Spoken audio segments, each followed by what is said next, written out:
Como saben, hoy el Consejo de Ministros ha aplicado medidas en relación con las pensiones y con el salario mínimo interprofesional. En relación con las pensiones, he de decir que todas las pensiones, subrayo, todas las pensiones, tendrán una subida en el año 2011 del 1,3% como consecuencia de la revalorización de las mismas en relación con el año 2010. Y, además, las pensiones mínimas, que afectan a 3.300.000 pensionistas, tendrán una subida del 2,3%. 1,3% de revalorización y un 1% de subida. Es decir que, como saben, esta subida de las pensiones empieza a entrar en vigor en el mes de enero, a final de enero, en la paga de enero, a través de dos vías. Una paga adicional que tendrán todos los pensionistas del sistema, es decir, más de 8 millones de personas. Una paga adicional de una media de 120 euros, más la acumulación de esa subida que se consolida del 1,3%. Tanto, estos son los datos de pensiones. Para el 2011, todas las pensiones, todos los pensionistas van a tener una subida. Y los pensionistas que tienen una pensión mínima, una subida superior del 1%. A pesar de la crisis económica y de las dificultades, seguimos haciendo un esfuerzo especial de solidaridad en favor de esos 3.300.000 personas que cobran una pensión mínima en España. Un esfuerzo de solidaridad que ha tenido en la etapa 2004-2010 los resultados del mayor avance de todo el periodo democrático, porque las pensiones mínimas han ganado un poder adquisitivo del 27% en ese periodo, en los años que van desde 2004 a 2010, y siguen en una tendencia, insisto, a pesar de la crisis económica, de subida y de mejora. Salario mínimo interprofesional. El Gobierno ha decidido incrementar el salario mínimo interprofesional en 1,3%. Saben que el Gobierno que presido ha hecho un esfuerzo especial, singular, por la mejora del salario mínimo interprofesional. Hay un dato que habla por sí solo, que es contundente, de la sensibilidad y del esfuerzo de apoyo a las personas con menos ingresos, con menos rentas en nuestro país. Desde 2004 a 2010, el salario mínimo interprofesional ha ganado un 17% de poder adquisitivo, de poder de compra. En el periodo que va de 1996 hasta el 2004, el salario mínimo interprofesional perdió 5 puntos de poder de compra en España. Es una diferencia sustancial del esfuerzo en favor, insisto, de los sectores con más dificultades. Pensiones mínimas, salario mínimo interprofesional y, por ejemplo, el bono social en la tarifa eléctrica, que, como saben, beneficia a 5 millones de hogares, que solo existe en nuestro país, en el contexto europeo, y que permite que no haya ninguna repercusión de la subida de la luz para los sectores, las familias, los hogares con menos ingresos. Esto es una seña de identidad de un proyecto político que siempre tiene la solidaridad y el apoyo social a las personas y a las familias con menos rentas. En época de crecimiento lo hacemos con gran fuerza. En época de crisis, de manera limitada, pero lo hacemos. Las políticas sociales son objeto de análisis en este momento de crisis económica y de debate. Incluso hay sectores o fuerzas políticas que hablan de los recortes sociales, o de que este es el gobierno que más recortes sociales ha hecho. Bien, proclamo y vamos a demostrar que este es el Gobierno que más ha mejorado las políticas sociales. Y para ello, hoy el Consejo de Ministros, que ha deliberado sobre este tema, ha decidido pedir la comparecencia en el Pleno del Congreso, comparecencia que haré yo mismo, para evaluar y analizar la evolución de las políticas sociales en el estado del bienestar en los últimos años y las perspectivas de futuro de nuestras políticas sociales y del estado del bienestar. Creo que es un debate de gran interés para la ciudadanía. Un debate en el que, insisto, el Gobierno pondrá sobre la mesa los datos de cómo ha evolucionado en los últimos 7 años las políticas sociales en el estado del bienestar, en educación, en sanidad, en pensiones, en vivienda, en ayuda a la familia, en salario mínimo interprofesional, en dependencia, y establecerá sus objetivos y sus prioridades, los problemas para la evolución de esas políticas sociales. Las reformas en política económica, las reformas estructurales, tienen un gran objetivo: mantener, como estamos consiguiendo mantener, la extensión y la evolución de los pilares fundamentales del estado del bienestar y de las políticas sociales en nuestro país. Junto a estas decisiones que hoy ha tomado el Consejo de Ministros, voy a hacerles una valoración de 2010 y los retos más importantes que tenemos por delante de 2011. Y no les extrañará que esa valoración se concentre en la evolución de la economía española, de la crisis económica. 2010 ha sido un año difícil. Hace un año les dije que 2010 debería de ser un año en el que pasáramos de la recesión a la recuperación de la actividad económica. Eso se ha producido. Podemos hoy afirmar que en los 4 trimestres de este año 2010 la economía española no ha tenido ninguno en signo negativo.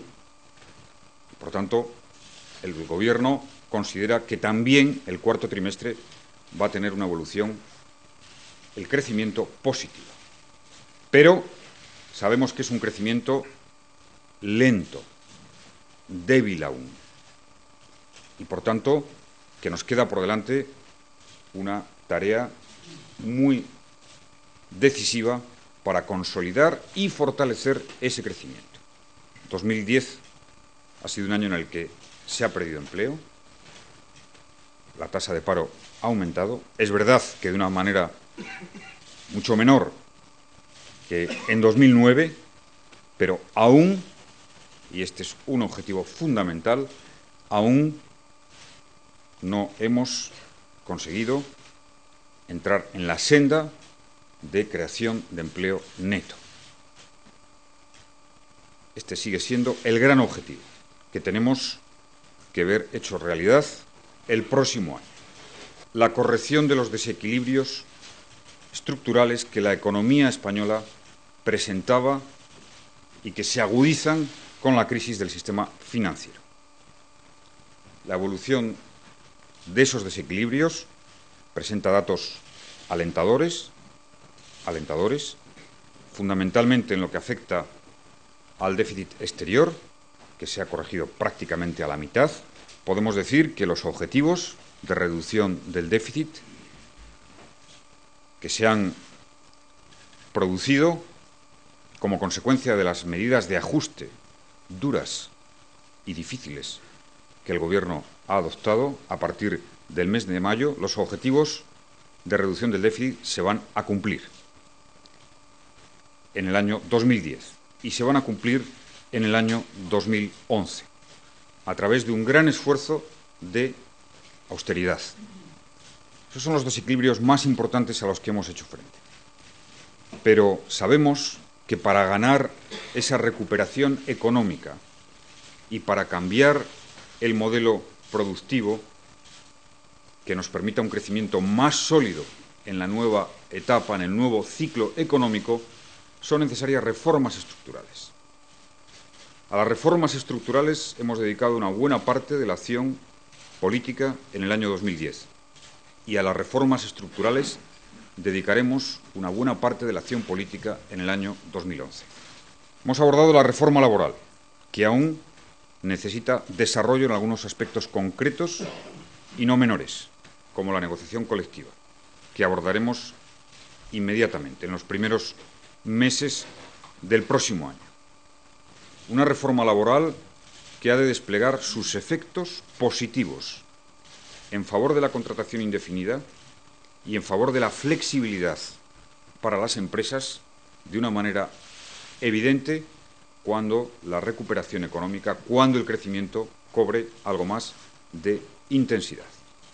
Reforma del sistema financiero, cumplimentada en las fechas previstas.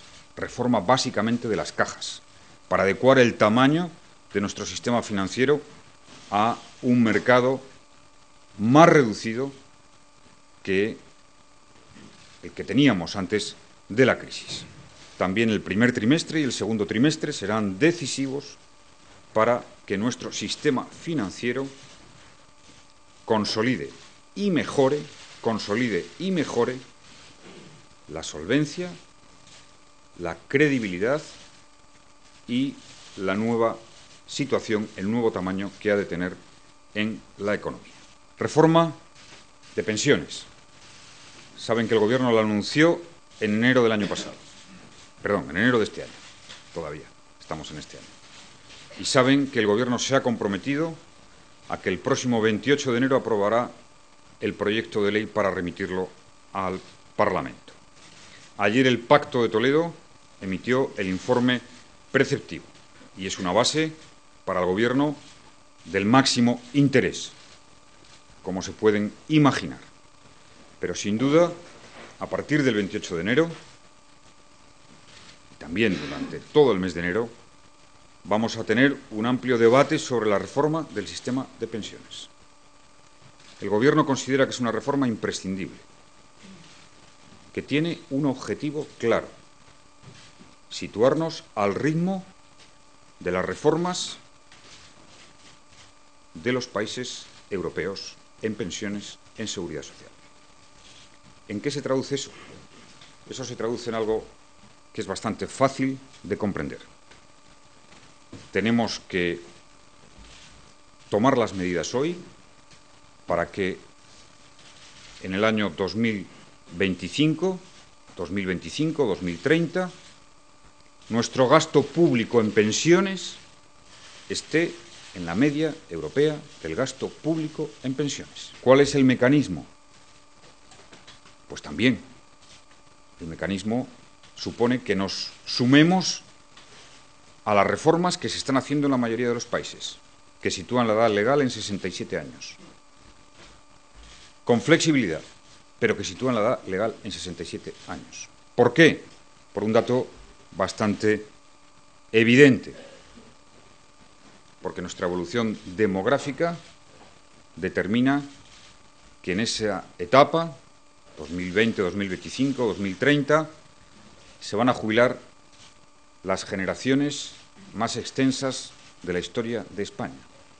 Tenemos que hacerla hoy porque, además, el gasto público en pensiones y su proyección a medio plazo supone el factor determinante de la estabilidad de las cuentas públicas, de la estabilidad fiscal de un país. 2010 ha sido un año difícil. Es verdad que nuestra economía ya no cae, crece ligeramente, nuestro empleo aún no se ha recuperado, pero tenemos reformas de gran calado que poner en marcha. Reformas, algunas inmediatas, para garantizar la recuperación económica y empezar a crear empleo neto, que será el momento en el que podamos certificar la recuperación definitiva de la economía española. Pero además reformas de largo plazo, que, como afirmé en el Parlamento, nos van a llevar 5 años. para tener una economía que crezca con más productividad. Por tanto, que no dependamos, en la medida en que hemos dependido de la financiación externa, del ahorro de otros, que seamos capaces nosotros de producir más, de vender más a los demás, de ahorrar y, por tanto, de no tener esa dependencia, de ser mucho más independientes económicamente. Y para que la sociedad en su conjunto y la economía en particular alcance las cotas de productividad que necesitamos, son imprescindibles estas reformas, estos esfuerzos. Lo tenemos que hacer ahora. Tenemos que hacer estas reformas. Estas reformas, que son esfuerzos, constituyen la prosperidad, el bienestar y el empleo de mañana. Y ha de ser una tarea colectiva, una tarea de todos, una tarea de acuerdos, de pactos, de consensos. De ahí que vamos a redoblar el esfuerzo que para culminar estas reformas, las que tenemos por delante, sistema financiero, pensiones, por citar las más relevantes, tenga que tener un amplio acuerdo y que el Gobierno se vaya a emplear en la búsqueda de ese acuerdo. En definitiva, queda trabajo por delante, queda esfuerzo, pero debo decir con seguridad que este es el camino. Este es el camino. Este es el rumbo. Reformas y máximo nivel de protección social y de cohesión social. Incremento de la productividad y pensar en la economía, en las pensiones, en las cuentas públicas de aquí a 20 años. Si no queremos tener un episodio como el que hemos vivido, después de un crecimiento fuerte pero desordenado, si queremos tener un crecimiento en el futuro inmediato sólido y ordenado, tenemos que mirar a largo plazo, no a corto. Y para mirar a largo plazo hay que hacer reformas de calado, de fondo, que podemos hacerlas como país, que estamos preparados como país, con el acuerdo máximo de todas las fuerzas políticas que deben mostrar su responsabilidad al servicio de los ciudadanos.